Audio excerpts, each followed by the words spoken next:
सियासी मैदान की हर बड़ी खबर से आगाह रहने के लिए हमारे चैनल आजाद सियासत को सब्सक्राइब करें और बेल आइकन को प्रेस करें। अस्सलाम वालेकुम नाज़रीन, मैं हूँ शाहिद मितला और आप मेरा आज का वीलॉग देख रहे हैं। एक्सक्लूसिव वीलॉग ये इस तरह से है जो पीटीआई के रहनुमाओं की चीफ जस्टिस याहिया अफरीदी से बड़ी इंपॉर्टेंट मुलाकात हुई है, उसमें क्या डिस्कशन हुई है और उसमें क्या डेवलपमेंट हो सकती है और पीटीआई क्या एक्सपेक्ट कर रही है, इस हवाले से मैं बहुत अहम खबर आपके सामने रखूंगा। और दूसरा जो फवाद चौधरी के साथ और उसके खिलाफ जो FIA में दरख्वास्त दी हुई है उसकी पेशरफ से भी आपको आगाह करते हैं। जो FIA में दरखास्त गई, मेरी जो फवाद चौधरी ने फेक स्क्रीनशॉट फैब्रिकेट किया था मेरी व्हाट्सएप चैट का, मैंने इसी प्लेटफॉर्म पे उनके अगेंस्ट एक स्टोरी दी थी, उनसे मुतालिक एक स्टोरी दी थी कि वो जनवरी-फरवरी 2022 में जनरल फैज, जनरल बाजवा वगैरह के पास जाते रहे और उनको कहते रहे मुझे किसी और जमात में भेजें। पीटीआई डिलीवर नहीं कर सकी, इमरान खान उस तरह से डिलीवर नहीं कर सके, वो सुनते नहीं है, लिहाजा मुझे किसी और पार्टी में भेज दिया जाए। तो उसके जवाब में उन्होंने जवाब देने की बजाय एक और इल्ज़ाम मुझ पे आयद कर दिया था, जिसके अगेंस्ट मैं FIA में चला गया हूँ कि उन्होंने फ्रॉड किया है और उन्होंने फैब्रिकेट किया एक व्हाट्सएप चैट और जाली स्क्रीनशॉट उन्होंने डेवलप करके और उसको सोशल मीडिया पे पब्लिश किया और डीफेम करने की कोशिश की है, डीमीन करने की कोशिश की है। बहरहाल उस पर डेवलपमेंट और ताज़ा तरीन अपडेट ये है कि मैंने वेरीफाई भी कर दिया अपने जो एप्लीकेशन का कंटेंट था उसको, और प्लस जो FIA के हुकाम है उन्होंने कोर्ट से भी परमिशन ले ली है और इंशाल्लाह आप देखेंगे अगले 2-4 दिनों में अगर उनको कोई गैर ज़रूरी सपोर्ट ना मिली तो उनके खिलाफ FIR भी होगी और वो जेल भी जाएंगे। ये है अब तक की पेशरफ्त।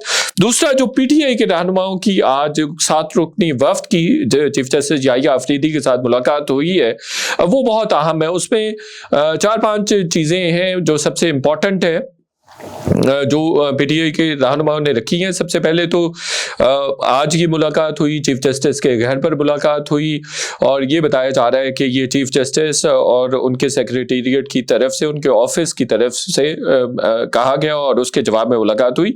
लेकिन PTI भी काफ़ी अरसे से मुलाकात करना चाह रही थी चीफ जस्टिस से। बहरहाल की मुलाकात हो गई। इस मुलाकात में 7 रुकनी डेलीगेशन था PTI की तरफ से, शिबली फराज, बाबर अवान, सलमान अकरम राजा, उमर यूब, बैरिस्टर गौहर और दूसरे रहनुमा शामिल थे। दूसरी जानिब से जो जजीला असलम है जो सेक्रेटरी हैं चीफ जस्टिस की, वो थी और सलीम खान थे और चीफ जस्टिस खुद थे और उनके घर पे मुलाकात हुई, जजेस कॉलोनी में मुलाकात हुई। PTI के रहनुमाओं ने 3-4 चीज़ें गोश गुजार की हैं। एक तो वो जुडिशल कमीशन के हवाले से उन्होंने कहा है कि 26 नवंबर और 9 मई के जो केसेस हैं उस पर जुडिशल कमीशन तश्कील दिया जाए। तो इस पर चीफ जस्टिस ने उनसे तजावीज़ भी मांगी है कि किस तरह के जुडिशल कमीशन होना चाहिए, क्या उसके TORs वगैरह होने चाहिए।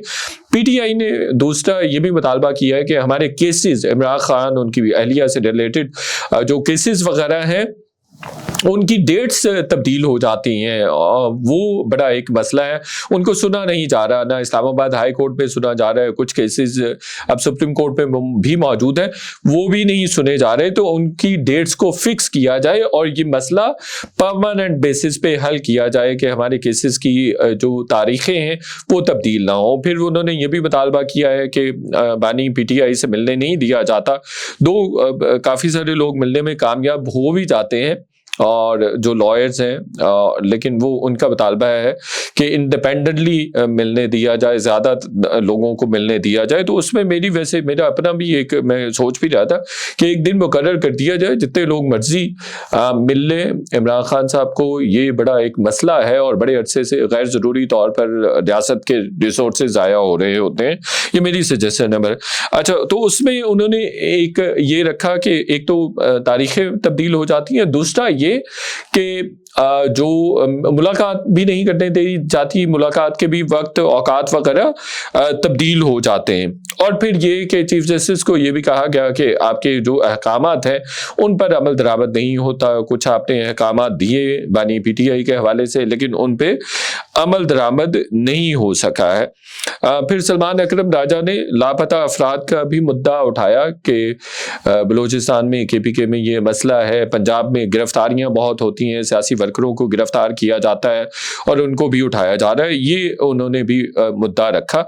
अच्छा, ये मुलाकात इस एतबार से मस्बत है कि ईद के फौरी बाद पीटीआई ने ये ऐलान कर दिया है कि वो एहतजाज करने जा रहे हैं, लॉन्ग मार्च करने जा रहे हैं। तो ये एक मैं समझता हूं कि एक ब्रेक थ्रू इस तरह से हो सकता है, एक बड़ा मेजर ब्रेक थ्रू इस तरह से हो सकता है कि उस एहतजाज को भी कूल ऑफ करने के लिए कोई ना कोई रिलीफ जो है वो पीटीआई को मिल सकता है और मिलना चाहिए, और पीटीआई के लोगों को मिल सकता है कि वो एहतजाज डेफिनेटली पाकिस्तानी मशहद जो है वो यके बाद दीगरे एहतजाज लॉन्ग मार्चेस की मुतहम्मिल नहीं हो सकती, तो सियासी अदम इस्तेहकाम की मुतहम्मिल नहीं हो सकती।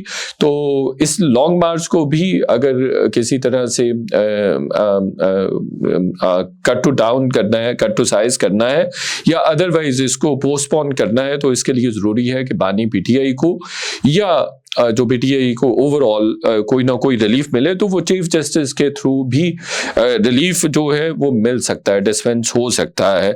तो ये एक अच्छा इस तनाजुर में इसको एक मस्बत पेशरफ्त कही जा सकती है। दूसरा, जो मेरी पीटीआई के लोगों से और जिन लोगों ने मुलाकात की है उनसे जो मेरी बातचीत हुई है वो बहुत अहम है। इस तरह से खबर आपके साथ शेयर कर रहा हूं, जो उन्होंने मुतालबात तो रखे हैं, चीफ जस्टिस ने जुडिशल कमीशन पे भी तजावीज़ मांगी और भी कहा, बट जो पीटीआई के लोग हैं, ये डेलीगेशन है, वो ये समझता है, मेरी टॉप लेवल पे उनसे बात हुई है, वो ये समझता है कि हम एक्सपेक्ट कर रहे हैं कि 1 से 1.5 हफ्ते में हमें इस मुलाकात के नतीजे में कोई ना कोई रिलीफ मिल सकता है। ये अब उनका जो है उनका टेक अवे है इस मीटिंग के बाद कि 1 से 1.5 हफ्ते में बानी पीटीआई को, उनकी एहलिया को या पीटीआई को ओवरऑल कोई ना कोई रिलीफ मिल सकता है, और वो समझते हैं कि चीफ जस्टिस इस पर कोई मस्बत पेशरफ्त करेंगे और जिसका रिजल्ट 1 से 1.5 हफ्ते में आ सकता है। तो ये आज की खबर है।